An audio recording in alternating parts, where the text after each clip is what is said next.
One thing I know about these white folks is whatsoever they do to black people, they don't want any other person or people of color to do to them. But they are very good in making you feeling so uncomfortable in whatsoever environment you find yourself. As long as they are there, they'll make everything possible that you realize that you do not belong there. What are you doing there? You have to leave there ASAP. Now, Asian people are doing the same thing to them. Why are they crying? Why are they in tears? Why? Because I know of this said I said, if you point one finger to someone, the remaining four is facing you. Honestly, when I saw this particular clip, I was asking myself, like, why are they literally crying? This is the same thing that they do to black. That is why I keep saying it and I will continue to say it. You can never be as strong as black folks. You can never be as strong as black Americans. Because there's a lot of things we think we swallow and we don't just see it as anything, we just move.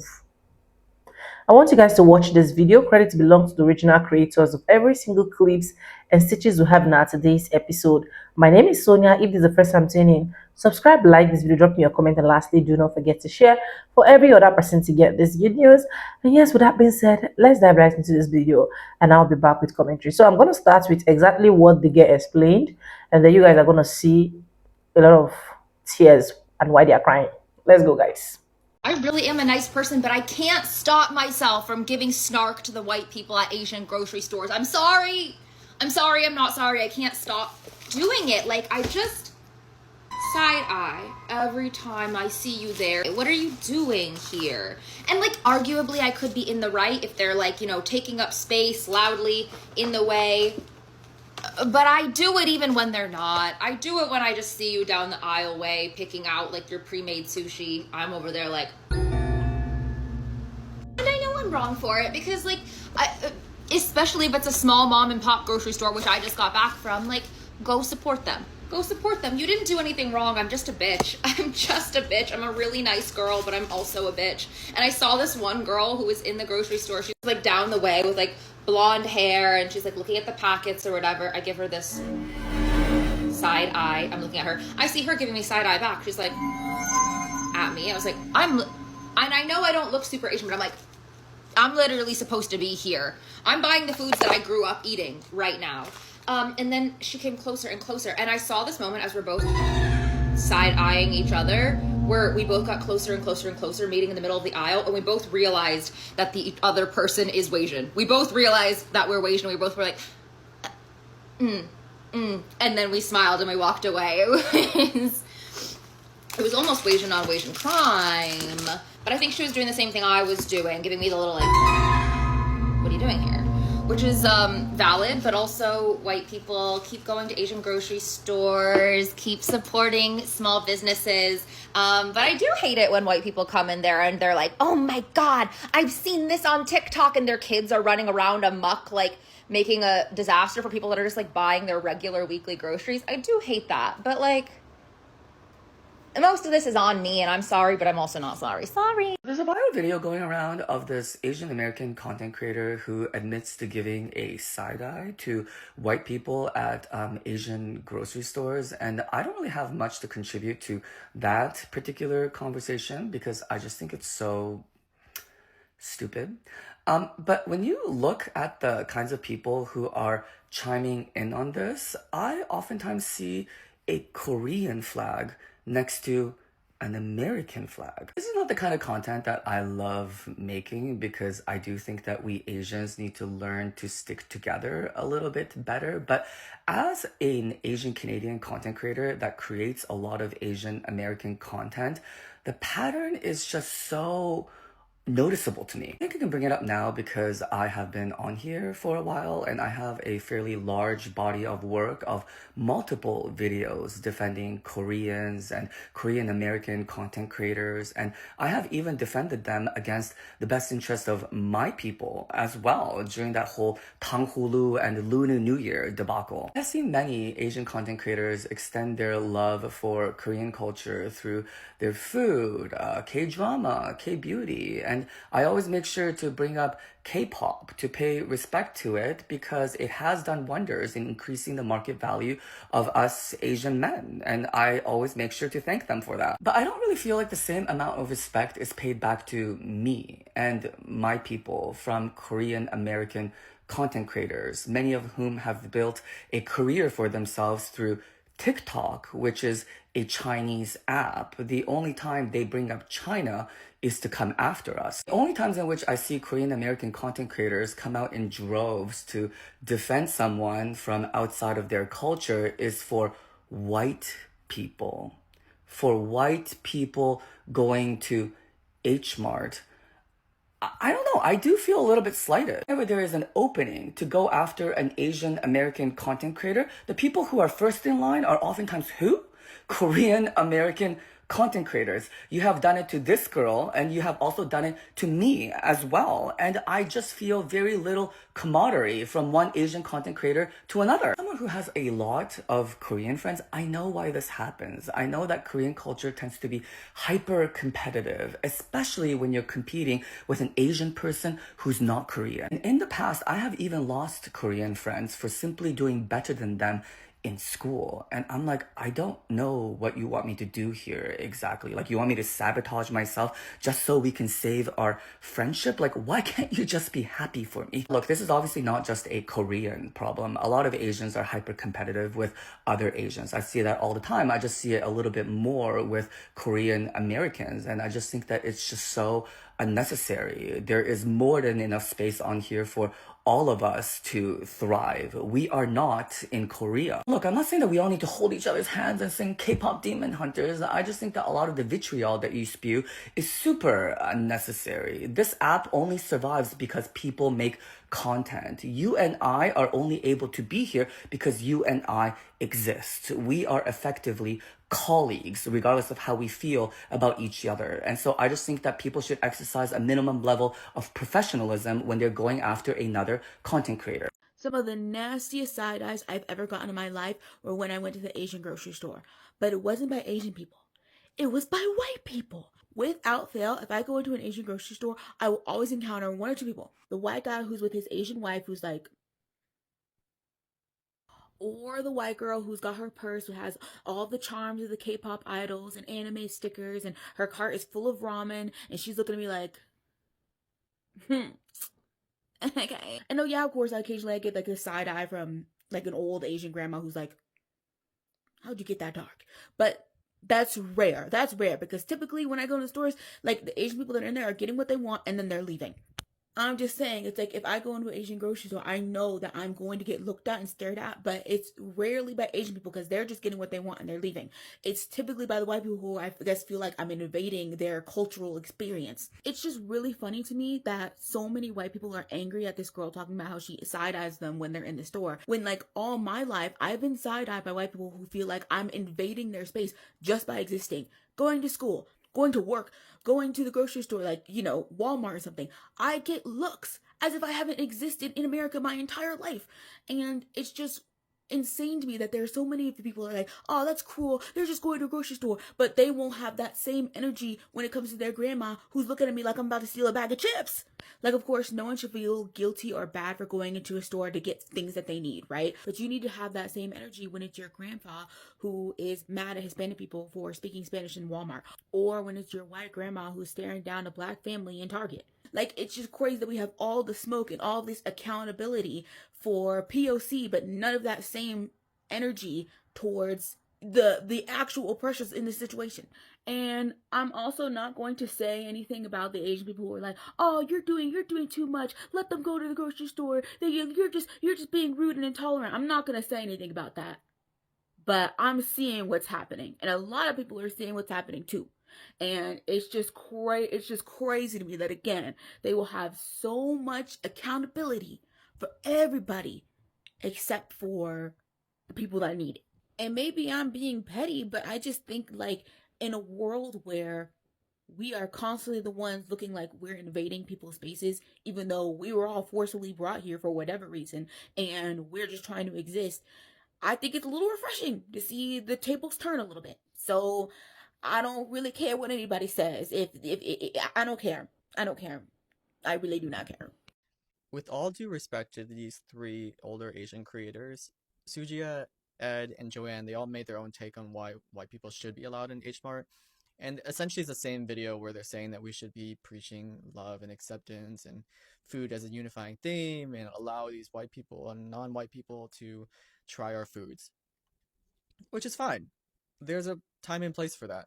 But the original creator isn't saying that white people shouldn't be allowed in H Mart. That's not the argument. She just side eyes them because there might be unknown reasons why someone would want to shop at H Mart. The biggest thing in the debate that I see in the comments section, which I think only Joanne's the one liking actual comments where she's saying that because she's Asian, that it's either an internalized white battle inside her or she doesn't have the agency to speak on this issue because it's an Asian issue. I kind of roll my eyes even more at these creators because one of them has a white husband, the other one mostly dates white people, and the third one's unknown. So already, right off the bat, I'm like, okay, I don't know if you can speak on this issue because you are already a little bit biased, and I'm sure you want your husband's age. 5 minutes of being stared at in a grocery store, it will never be oppressive to white people. I think that's the nuance that all these creators are missing. I don't know why they're acting in arms like this is the most oppressive thing that we as people of color could possibly do to white people in a grocery store. And to say that we have to be super accepting, I'm not saying that white people can't shop at H Mart. I'm just saying we don't need to celebrate that they are willing to shop at H Mart. We don't need to celebrate that they're open-minded and want to try a new culture. They can just do that and exist, and we don't need to give them validation because that is the lowest bar for white pandering that I've ever seen. That Asian girl in H Mart had a point because as soon as white people found out about oxtails and that you could slow roast it, they've been making it in pasta, salad, sandwiches. The shit's $10.99 a pound. Pomegranate, when they called it a superfood, the shit's $5.99 for a small one like this. They need to stay out our faces. I stand with H Mart girl. I stand with side-eyeing white people who come into Asian spaces after spending decades, i.e. my entire childhood, watching them make fun of my food. Some of the big Asian creators who are like piling onto that girl, they be married to white men. They got that white man by making themselves small, bringing him to dim sum, bringing him to the community center, bringing him to Chinese school. Why is he there?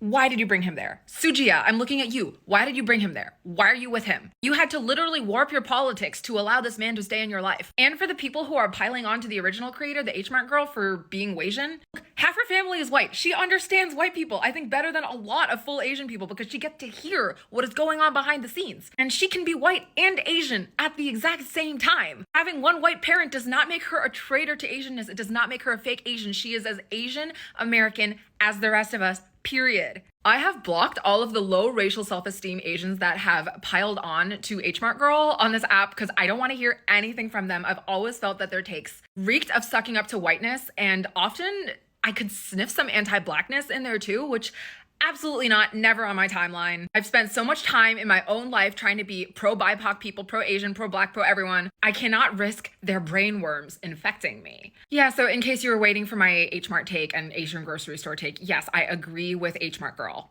She's fine. She did nothing wrong. End of story. Y'all need to get off that Asian girl head top. The one who's talking about some she side-eye white people when they come into the H Mart. Good. Y'all need to feel uncomfortable. Generations of the rest of us being uncomfortable all the motherfucking time. I'll never forget that shit. I would bring katsu. I was 5 years old. Everybody looking at my lunch, my little bento box, talking about some, ew, what is that? That's the same people drinking up all my matcha and taking flights and buying up all the Japanese denim. I do not care. I will never let y'all live down the that food stinks comment. I will never let y'all live down the pulling the eyes back. I will never let y'all live down the ching chong ling long bing bong comments. I will never let y'all live that down. So TikTok is an outrage because an Asian girl gave white person side eye at a grocery store. But this reaction isn't about a look. It's about an old American script that Asians were never supposed to break. Let me explain using the movie Sinners and part of US history most people don't know about. In the Mississippi Delta, Asians, mostly Chinese immigrants, were allowed to own grocery stores between white and black neighborhoods. But this wasn't acceptance. This was racial triangulation. That means Asians were positioned above black people in behavior and usefulness, but always below white people in belonging. They were allowed just enough mobility to serve a purpose, but never enough to be fully accepted. This created a very specific role. Asians as a silent, compliant middle ground, the model minority, the buffer group. And Sinners showed this perfectly. Asians could build businesses, get educated, raise families, but the ceiling was always enforced. White society never saw them as equals. Fast forward to today, and this is where the grocery store discourse gets interesting. When people get outraged that an Asian girl gives them side eye, they think they're reacting to an attitude. But what they're actually reacting to is a stereotype break. Because historically, Asians were supposed to stay quiet, agreeable, and non-threatening. The moment that Asians show judgment, boundaries, or agency, even something as tiny as a look, it breaks a role that America assigned to us. It disrupts a hierarchy that says you can participate, you can serve us, but you cannot challenge us. And that's when the middle role collapses, especially on social media, where Asians finally have visibility and voice. It hits a nerve that's deeper than most people realize. So this discourse isn't about side eye. It's about the discomfort that comes when Asians stop performing the role that America created for us over a century ago. And that's the same message in Sinners. Asians can walk the tightrope, but they were never meant to reach the other side. So what is your thoughts on this take? And let me know in the comments below. Thanks for watching.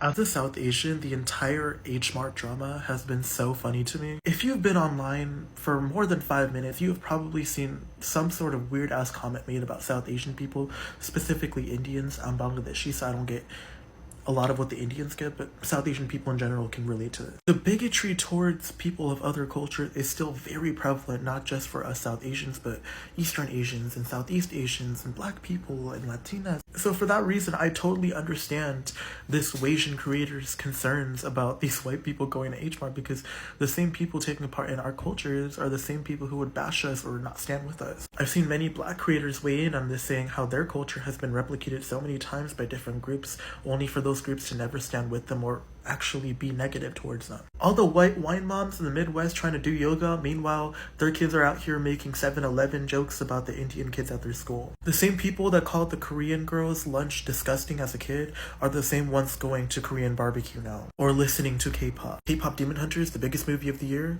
A lot of the people who would definitely criticize actual Korean people are enjoying that. People are missing the point. The point isn't to bash people who might like certain things, and a lot of white people who do like these things are not hateful, or they do stand with these minority groups. But there is a pattern of people who absolutely despise these groups that would love to take part in their culture when it's accessible to them. It's like as a kid, you liked basketball, and then no one in your family liked it, and they made fun of you for liking basketball, but then as you grew older, they all started getting into basketball. You'd be irritated. I wish people would take the time to kind of understand where people are coming from, no matter how crazy something might sound, because I immediately understood. One of my bullies in elementary school, who constantly came at me with racist jokes, was out here posting on his stories his own chicken tikka masala recipes.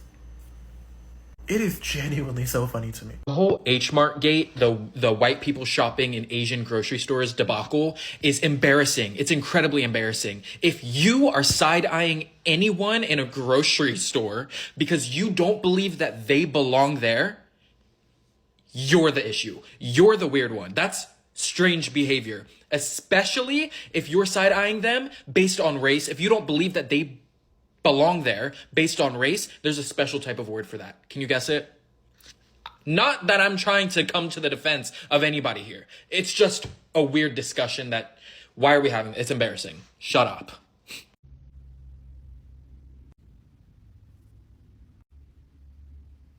Excuse me, did you just say I can't wear braids?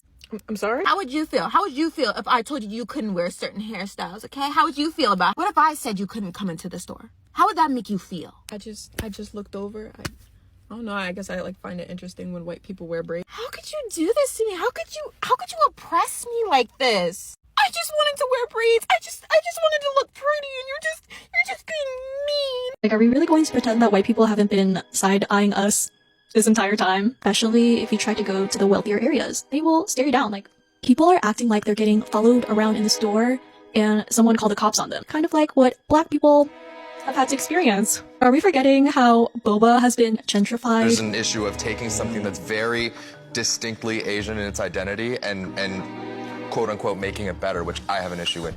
A Canadian in mahjong has also been gentrified. When we see a white person come into a different culture's space, I think we can assume that something is being commodified or gentrified, and the prices could possibly go up. And so interesting is that some of the big creators will cut a video just to fit their own narrative. Because if you watch the H Mart girl's full video, you can clearly tell she's making fun of herself. I'm done. So I've been listening to all sides of H Mart Gate, and it's such a fascinating anthropological study on like where the Asian community is at large. It's almost like a litmus test, because it's actually checking like a bunch of things. The first base thing is like comprehension.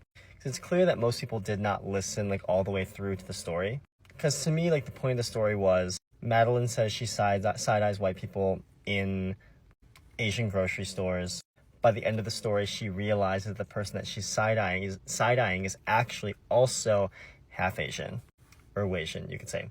And so it is this really interesting study of like internal bias, preconceived notions, and like a lot of food for thought for like mixed diaspora Asians. Something that as a mixed Asian, I also feel a lot of these echoes of like, what space do I actually belong in? You know, like turning the mirror onto myself. However, Youngmi Mayer did say something really, what I thought was pretty spot on. And that was that like the delivery and construction of the story made it accessible to have a knee-jerk reaction toward. And as a writer, like, let me break this down. When you start with like a grabby, hooky top line, the top line being, I can't help but side-eye white people when I go to an Asian grocery store. It is catchy because we are then forced as an audience to kind of think about how do we feel about these things. There's the very real feeling of people who grew up in marginalized spaces and, you know, white people terrorizing them for their food and their culture. And maybe because I'm 38, I actually have some pieces of empathy and understanding for like both sides of this spectrum. When I started first like TikToking, I was really wanting to like, you know, be the first person to think about something or speak on something, or I wouldn't like think through things as much. And so I wouldn't listen to someone's, you know, video all the way through sometimes. Or sometimes I'd only comment on the discourse of a situation. And I find it just adds like the cacophony, like the noise of a situation, which like honestly is like what's happening right now with what I'm doing. But I've also like been on the receiving end where I feel like my intention got lost because I was not able to concisely set up my intent in a clear way, like that pretty privilege situation, where the conversation I meant to have was not actually about pretty privilege, but because it's what I led with, that's what the conversation ended up being about. And it's interesting, I think, like as a community, as an Asian American community, especially an online Asian American community, I think we're not only discovering like a spectrum of thought, but also like a spectrum of reaction as well. And I guess being from the Midwest, like Ohio specifically, it is like delightful the fact that we do get to just even have so many different points of view, because our points of view are ultimately reflecting how all of us were able to like survive up until now. And so whether I'm like labeled as like an old TikToker or like a mature TikToker, like I've met a lot of TikTokers that both have a lot of strong opinions and people have a lot of strong opinions about. And sometimes I don't agree fully with how others go about things, or people don't agree with how I go about things as well. But it's also just like thrilling to be a part of like the next wave of, I guess, like Asian American identity being expressed. Because I think everyone on both sides like has good intent. At least I hope. But it is interesting, like the aftermath of being misunderstood or misrepresenting yourself on the internet. It's like, what do we do after that actually defines us? Because it's easy to have an opinion, a knee-jerk reaction to something, but it's another thing to be like, like what do I really think now that like a week has gone by? Could I have been more clear? Did I misstep? What can I do better?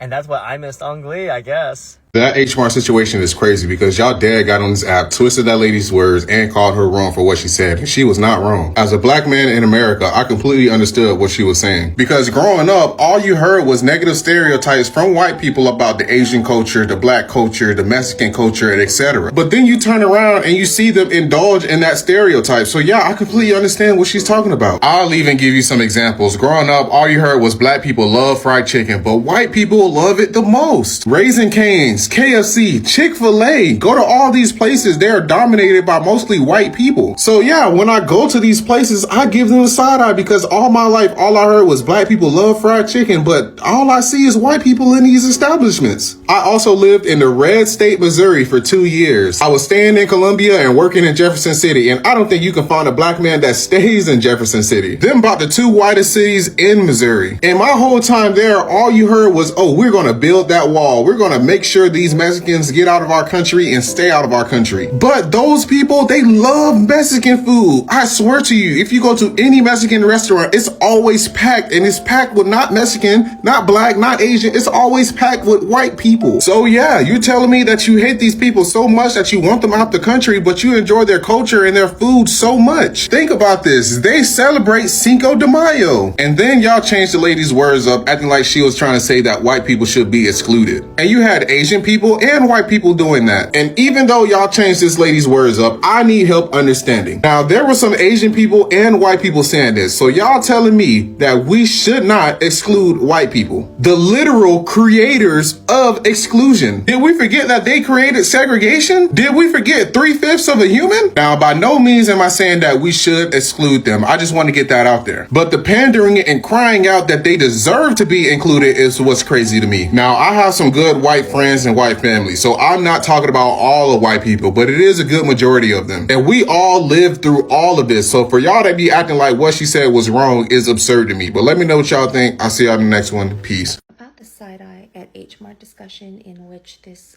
Korean girl, or half Korean girl, I think, says that she gives white people side-eye when she sees them shopping at H Mart.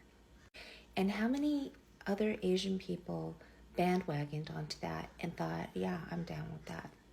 And maybe she meant it as a joke, but it turned into like a serious discourse about this issue. And I think the big problem with this is that people are conflating the kind of white people who used to give them a hard time about the stinky food that they brought to school, or, you know, the weird shit they used to eat or whatever, with the kind of white people who would venture into an H Mart. And I think that's problematic too. I've been in Asian people's business for the last couple hours, and oh my god, y'all got a lot going on. It's entertaining, but y'all got a lot going on. First things first, brothy rice. Brothy rice? What in the caucasity is that term? Thank you all from Asian countries for telling us all these different things you could have called it before you fixed your mouth to say brothy rice. I'm so sorry that those people offended you in this way. Especially because I feel like the concept of having your rice sort of swim in a delicious stew of sorts is not necessarily that foreign to a lot of cultures. I'm East African. At least in my family, I can't speak for the whole country. In my family, it's not uncommon to have a nice hearty beef stew and pour so much of it into your rice that your rice is basically swimming right alongside the potatoes and carrots and beef and whatever else is in there.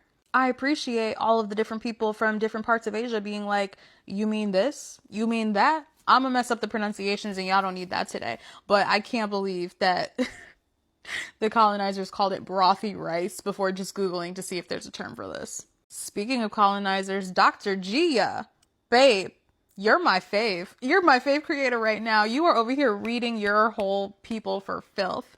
Like, I love that you even have this term pick Miko. I don't know if I'm allowed to say it. Let us know if this is like, you know, a private word, but you guys are allowed to say pick me Sha, so I feel like they're even footing. Because I have known women like that in my life as well. I grew up with very diverse friend groups. Two of my best friends growing up, one was Burmese, one was Japanese and Black. And so I'm somewhat aware of the dynamics of dating as an Asian woman and how it could look depending on which way you go. And I will say that unfortunately that Burmese friend of mine, we kind of ended our friendship because she sort of was that type of person. She was regularly dating white people, hanging around white circles, and very much seeking white acceptance in a way that she started to not understand when I would bring things up, and she would be like, you make everything about race. And I would be like, you don't make it about race enough, because you've told me the comments that your man's friends say when you're around them. And I'm sorry to tell you, girl, they're being racist. Right in front of your face, they're being racist. And neither you nor your man are saying anything about it. And to that extent, giving some people the side eye when you see them in the H Mart and other Asian markets, listen, even if you see me in there and you want to give me a little side eye, I was just trying to pick up a better hoisin sauce, you know? I know that Ralph's isn't giving me their best. I was just in here trying to get some better nori because I'm trying to learn how to make sushi, okay? If you want to side eye me, go ahead, but at least I'm trying to honor your culture. I'm not about to make something and call it, rolled up rice or whatever. Imagine I make myself a sushi roll and I call it sticky rice of the sea. Even just seeing that some of you Asian creators are sort of pointing out that a few of the larger creators that are siding with the, palm colors on this one are people who have already aligned themselves romantically with somebody who identifies as that race. And therefore, it's a little bit like, of course you're going to defend them. You have a vested interest in that person's existence being perfectly fine in some of our safe spaces. And you know what? You're not wrong. You're not wrong. Yes, as we blacks, we understand. You're not wrong. And for me personally, the icing on the cake in all of this is the fact that it feels as though this all came out of the Danish deception, which didn't even have nothing to do with y'all. It was a Nigerian American woman and this white Danish man, and y'all were basically just like, we need to hold each other accountable the way that black women do because they going in on her dumb ass. Because, you're right. I haven't seen a single video defending Onyeka. And from both just being a black woman and also from being an African woman and understanding that that's not how our families date. It doesn't matter how progressive you are. In no way, shape, or form have I ever heard of an African daughter giving money to a man. It really be those people who are chasing the proximity to whiteness, the European culture that was indoctrinated into them as a child or indoctrinated into their parents as being better than their culture. It be those ones who are the ones so willing to go above and beyond for a Caucasian man to be in their lives, whereas they would never do none of that stuff for a black man, for an African man, even for a man of another culture that is not Caucasian. So yeah, if I'm not allowed to make this video, just let me know and I'll take it down. But I'm really appreciating the discourse. I'm appreciating seeing the different arguments that people present. I'm also learning a lot more about some of the individual cultures and who might be a little bit more white-centered than others. This is very fascinating to me, and I appreciate y'all letting us black folks just sit back and watch, be in your comments, support your videos, because it's fascinating stuff. And, like-minded situations are happening here.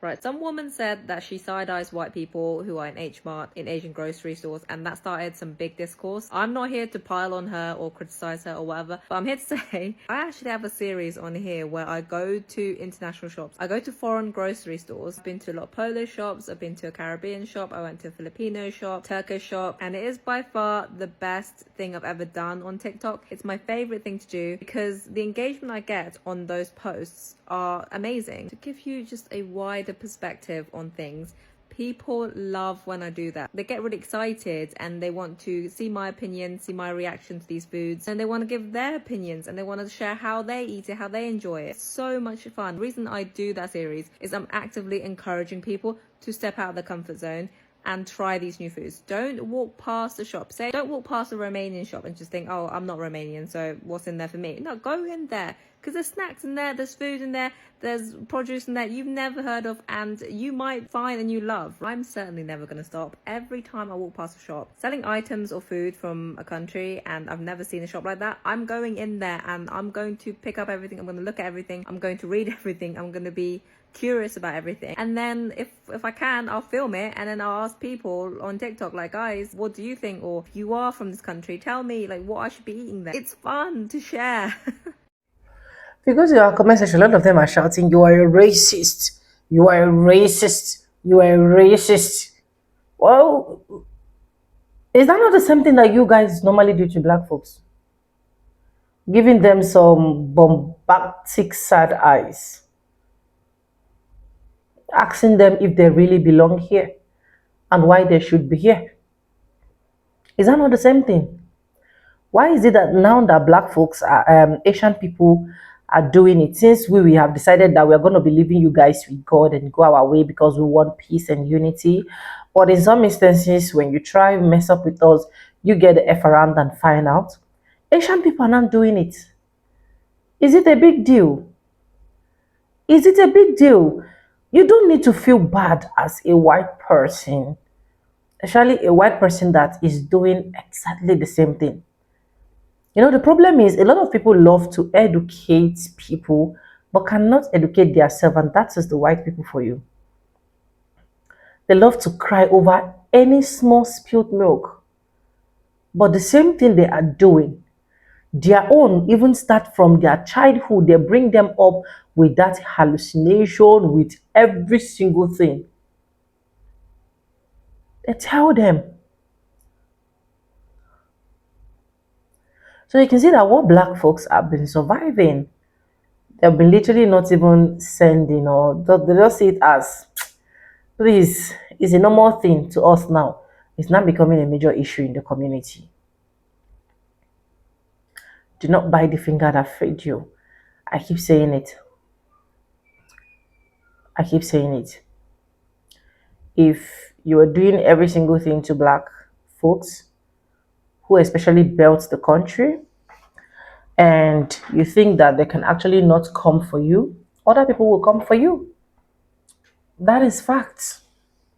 Fact and oil. When I went to the girls' comment section, I saw a lot of comments, blah, blah, blah. I was like, is this even necessary? A lot of people are calling her racist, blah, blah, blah. I don't support racist, right? I'm not in the game for that. In fact, that is why anytime I see any Karen video, I just bring it down here so that a lot of people will see what is really happening and how they can actually defend themselves or anything happening between them and these Karens, right? But there are some things that at the end of the day, when you see it, you look at people that are really complaining, and then there is nothing you can literally do or say, only for you to just wish them well. And as at this point, that is the wishing where I'm wishing white folks, because if they want change, it should start with them. It should literally start with them, and that's my take on this. But anyways, let me know what you think in the comment section. Credits belong to the original creators of every single clips and stitches we have in our today's episode. If you haven't subscribed, what are you waiting for? Do it, subscribe, like this video, drop me a comment, and lastly, do not forget to share. And yeah, with that being said, with no further ado, I do like I always say in my videos, I'm going to be saying bye, and I'll see you guys in my next one. For now, bye guys. I love you guys. But let me know your thoughts in the comment section. Bye.